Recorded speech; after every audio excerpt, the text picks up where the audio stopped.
Welcome ladies and gentlemen, my name is Efert and I'm gonna show you my new Dragonknight build for the Markarth patch. It is a unique build, you will not have seen that before. It is actually an hybrid with great healing, great sustain and a lot of damage.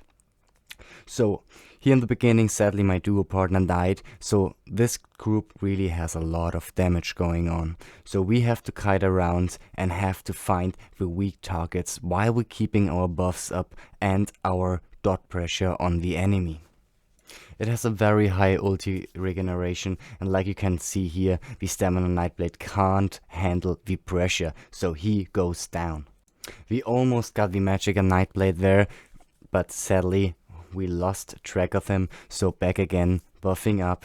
Here you can see another player who can't stand the dot pressure. He's almost dead, so we're gonna go for the Fossilize. We sadly got interrupted there, but we already have an ultimate up again and can finish him off.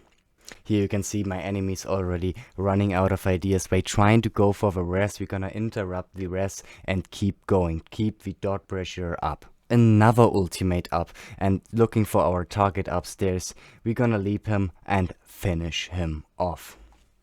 This fight still goes a bit on. We're gonna kill them all in the end, but before I show you more gameplay, let's talk about the build. I'm using an heavy armor build with 5 heavy, 1 medium and 1 light. So the sets I'm using are Innate Oxum, 5 piece. We have 1 light, 1 medium, 2 rings and the shoulder. Then we're using Daedric Trickery on the back bar with the chest, boots and the legs. You see here I chose different traits that are sturdy, reinforced, well fitted, another reinforced and sturdy. Sturdy on the sword and board with a magic enchant, divisive with a weapon damage enchant. Now let's talk about the front bar set. This is the Master's Perfected Dual Wield, Perfected Stinging Slashes. Here you can use neither 2 swords, or if you're more into dueling, you want to have a little bit more dot pressure, you're gonna go 1 sword, 1 axe, Nirnhorned and sharpened. Then we're gonna use 1 piece of Barlock. Why only 1 piece? We don't have enough space, and that is because of this one, the Ring of the Pale Order. I didn't thought I'm gonna use this ring in PvP, I thought it's only for PvE. On this build, I am very happy with it. The healing in outnumbered situation is really good. This build so far is made for non-CP PvP. If you plan to go into CP PvP, I highly recommend changing the Pale Order ring with the Markarth ring to reach a higher amount of damage. So let's have a look into the CP points. 72 into Warlord, 7 in Sivana, 16 in Sprinter. 19 in Moonkalf, 19 in Healthy, 37 in Tenacity. 28 in Tumbling, 72 in Shadow Wall. A 30 in Spell Erosion. 34 into Shadowing Blows, 72 in Master of Arms, 14 in Physical Weapon Expert. A 56 in Mighty, 44 in Piercing and 20 into Tamothrop.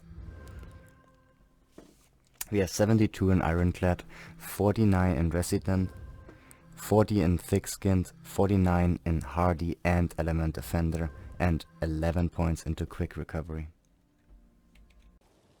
So, let's have a closer look to our skill bars to understand how the build is working. We're gonna start with the front bar.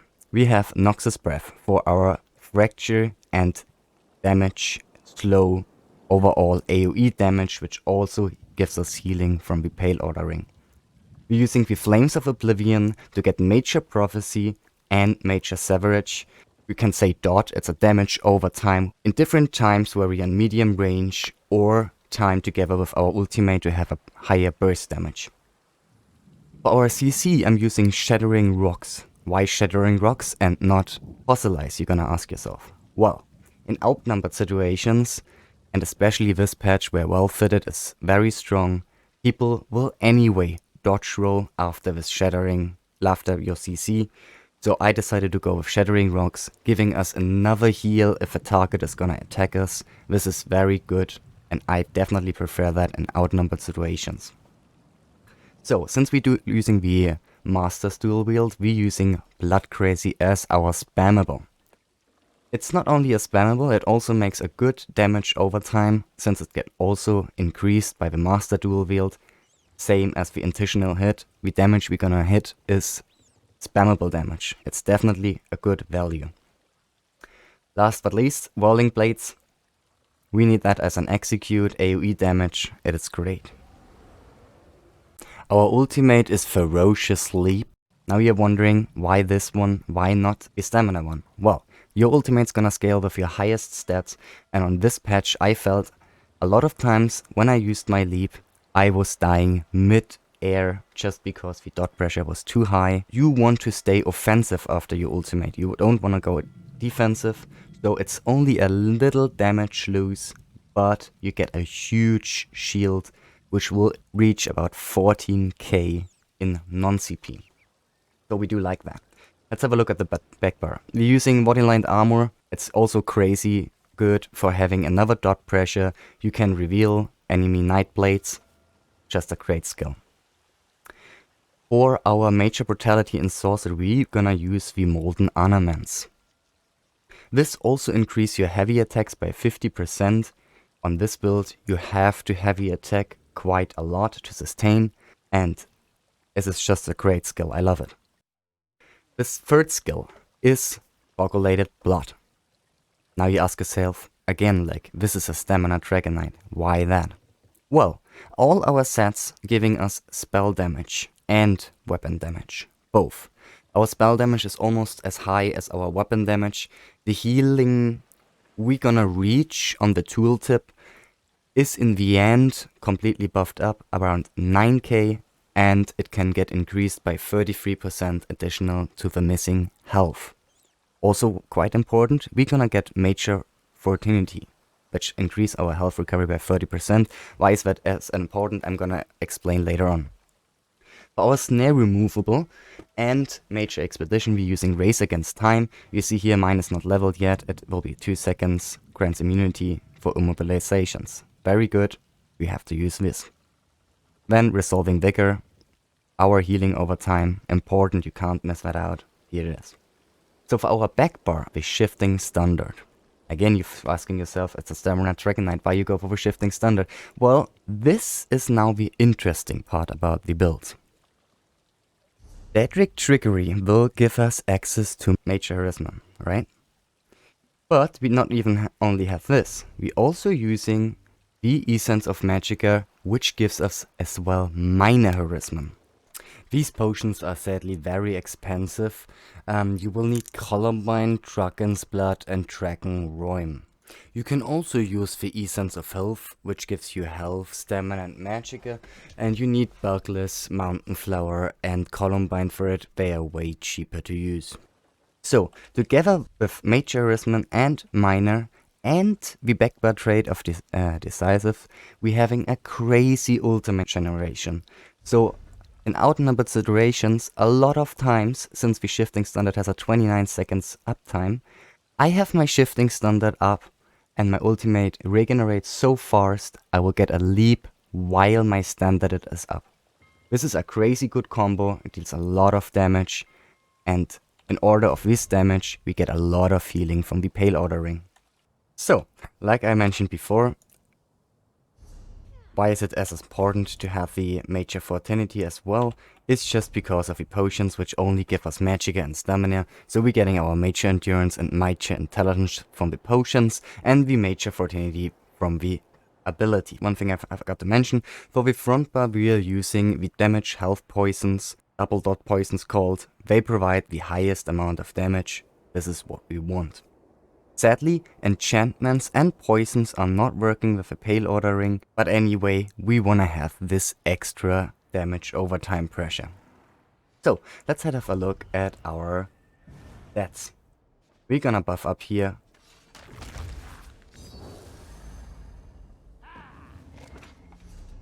So, let's have a look.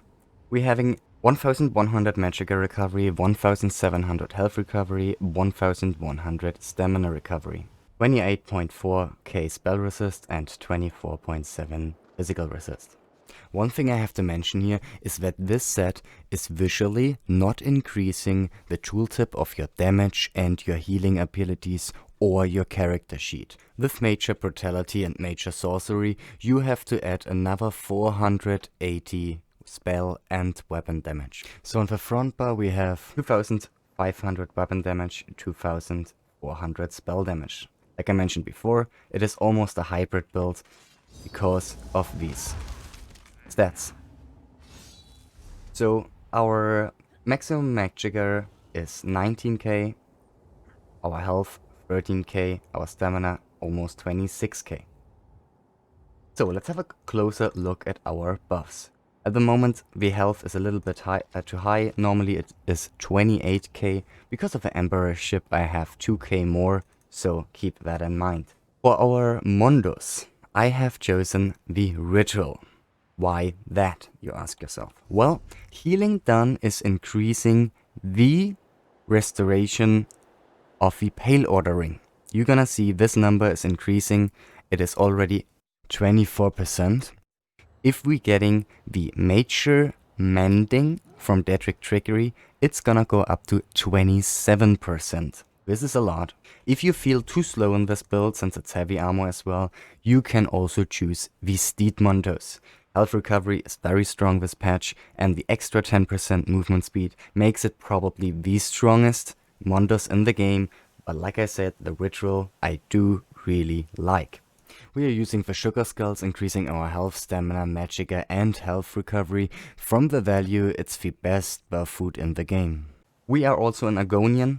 Like I said before, this is tame, seems slow, but keep in mind we have a very high ultimate generation, and we are Agonian, which is also give us sustain over using potions. It's gonna heal us. This is something we're also missing on the potion side, but because of a passive, we getting healed as well. While our life meter is also increasing our Pale Order Ring, it is great. We're getting a little bit health, a little bit Magicka, we get a little disease resist, which is not that important. Immunity to disease status effect is quite nice. I love the Agonian personally. For me it's also a roleplay aspect. This is why I really like that the Agonian is fitting that well in this build. It is high immersion, ladies and gentlemen. So I hope you like that build. I hope you enjoyed it. I'm gonna showcase you now some scenes to have an idea how much damage and survivability this build brings with it. I say thank you guys for watching. If you want to see more of my content, I'm a Twitch streamer, so link is in the description. Thank you guys for watching. If you liked it, subscribe, give me a like. If you still have any questions about the build, please leave a comment below. I'm gonna try to answer all of them. I hope you enjoyed it. See you soon.